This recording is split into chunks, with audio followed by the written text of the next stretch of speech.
अहमदाबाद से एक बहुत ही दुखद खबर आ रही है। 12 जून 2025 को एयर इंडिया का बोइंग 787-8 ड्रीमलाइनर जी फ्लाइट AI 171 लंदन जा रही थी और टेक ऑफ के तुरंत बाद ही क्रैश हो गई। जी हाँ, बिल्कुल। ये हादसा टेक ऑफ के उड़ान भरने के फौरन बाद हुआ। विमान वो मेघानी नगर के पास गिरा है। मेघानी नगर? जी। कहाँ पर? वहाँ जो बीजे मेडिकल कॉलेज है ना, उसके कैंपस में जो स्टूडेंट्स का हॉस्टल है उसकी मेस बिल्डिंग पर। ओहो, हॉस्टल बिल्डिंग पर। तो आज हम इसी पर बात करेंगे। कोशिश करेंगे कि इस पूरी घटना के जो फैक्ट्स हैं, जो असर हुआ है और जो जांच चल रही है उस सब को समझें ताकि पूरी तस्वीर साफ हो सके। बिल्कुल। तो चलिए पहले बेसिक डिटेल्स पर आते हैं।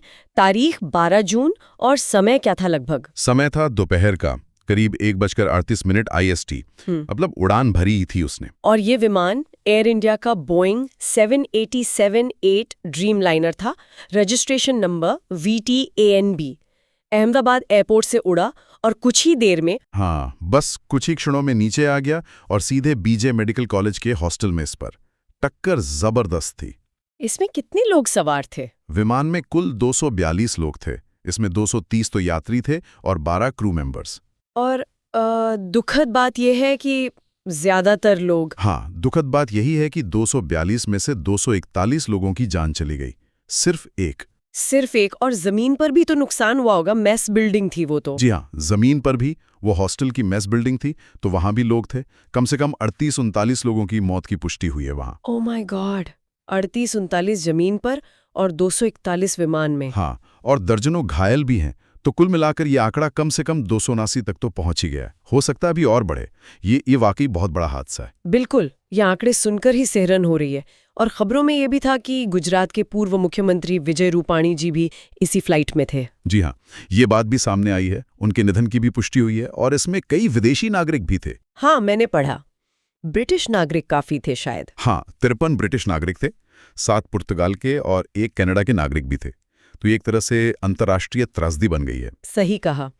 लेकिन आप कह रहे थे कि विमान में से कोई एक बच गया। जी। 242 में से एक, ये कैसे हुआ? जी, ये बिल्कुल किसी चमत्कार जैसा है। एक 40 वर्षीय ब्रिटिश भारतीय यात्री हैं, विश्वश कुमार रमेश, वो बच गए। विश्वश कुमार रमेश। और उन्हें चोटें कैसी आई हैं? बहुत मामूली चोटें बताई जा रही हैं। ये वाकई हैरान करने वाली बात है। उनकी सीट कहाँ थी? क्या इसका कोई कनेक्शन हो सकता है? वो सीट नंबर 11A पर थे। अब ये जो सीट है वो इमरजेंसी एग्जिट रो है। अच्छा, इमरजेंसी एग्जिट वाली लाइन। जी। तो एक्सपर्ट्स अब इसी बात पर गौर कर रहे हैं। देखिए, ऐसे हादसों में बचना तो काफी हद तक किस्मत की बात होती है। वो तो है ही। पर इमरजेंसी एग्जिट रो में होने के कुछ थ्योरेटिकल फायदे हो सकते हैं। जैसे शायद विमान का वो हिस्सा ज्यादा मजबूत होता हो या बाहर निकलने का रास्ता पास था। पर ये सब अभी सिर्फ अंदाजे हैं। सही है, जांच के बाद ही पता चलेगा।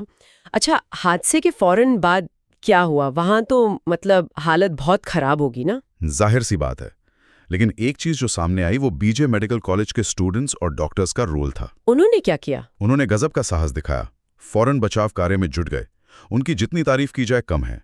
और उधर जांच एजेंसियां भी तुरंत एक्टिव हो गईं। जांच की बात करें तो ब्लैक बॉक्स मिला क्या? वो सबसे जरूरी होता है शायद। जी, फ्लाइट डेटा रिकॉर्डर FDR और कॉकपिट वॉइस रिकॉर्डर CVR, जिन्हें हम आम भाषा में ब्लैक बॉक्स कहते हैं, वो दोनों मिल गए हैं। अच्छा, फिर तो कारण पता चल सकता है। उम्मीद तो यही है। लेकिन एक चिंता की बात है, हादसे के बाद आग बहुत भीषण लगी थी। ओह, तो ब्लैक बॉक्स को नुकसान पहुंचा होगा? उन्हें काफी नुकसान पहुंचा है। तो अब डेटा निकालना एक बड़ी चुनौती हो सकती है। और ये जांच कर कौन रहा है? इतनी बड़ी घटना है, कई एजेंसीज होंगी। बिल्कुल। भारत की DGCA यानी directorate general of civil aviation, वो तो लीड कर ही रही है। पर क्योंकि ये अंतर्राष्ट्रीय फ्लाइट थी और विमान बोइंग का था, तो अमेरिका की NTSB वो तो काफी अनुभवी हैं ऐसे मामलों में। जी हाँ। नेशनल ट्रांसपोर्टेशन सेफ्टी बोर्ड, वो भी शामिल है।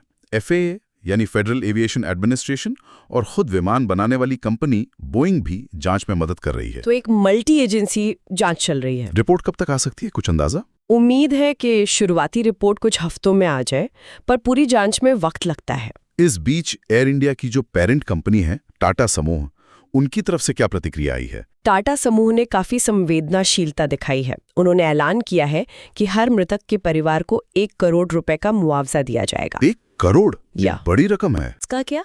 उसे भी दोबारा बनाने का वादा किया है टाटा समूह ने। ये अच्छी बात है। अंतर्राष्ट्रीय स्तर पर भी तो शोक जताया गया होगा। हाँ बिल्कुल, हमारे प्रधानमंत्री नरेंद्र मोदी जी ने इसे दिल दहला देने वाला कहा। पाकिस्तान के प्रधानमंत्री शहबाज शरीफ, ब्रिटिश रॉयल फैमिली, कई देशों से संवेदनाएं आई हैं। एयरपोर्ट का क्या स्टेटस रहा? अहमदाबाद एयरपोर्ट बंद कर दिया गया था। हाँ, हादसे के बाद कुछ घंटों के लिए बंद था, फिर लिमिटेड फ्लाइट्स के साथ खोला गया और एहतियात के तौर पर जो दूसरे ड्रीम लाइनर विमान हैं उनकी सेफ्टी जांच भी की गई है। तो कुल मिलाकर ये एक बहुत ही भयानक हादसा है, सैकड़ों जानें चली गईं। एक तरफ ये अविश्वसनीय बचाव की कहानी है, तो दूसरी तरफ एक बहुत जटिल जांच जो अभी शुरू हुई है। सही कहा आपने, मानवीय क्षति बहुत ज्यादा है और हर कोई जवाब चाहता है कि आखिर ऐसा हुआ क्यों। और यहीं पर शायद हमारा आज का मुख्य सवाल भी है जी, कि ये जो ब्लैक बॉक्स हैं वो क्षतिग्रस्त मिले हैं, तो जांचकर्ताओं के सामने असल में क्या चुनौतियां होंगी इसका कारण पता लगाने में। और जब तक जांच पूरी नहीं होती तब तक दुनिया भर में जो बोइंग 787 ड्रीम लाइनर उड़ रहे हैं उनकी सेफ्टी प्रोटोकॉल पर इसका क्या असर पड़ सकता है। बिल्कुल, ये बहुत महत्वपूर्ण सवाल हैं जिनके जवाब हमें आने वाले समय में ही मिलेंगे। एक लंबी प्रक्रिया होगी।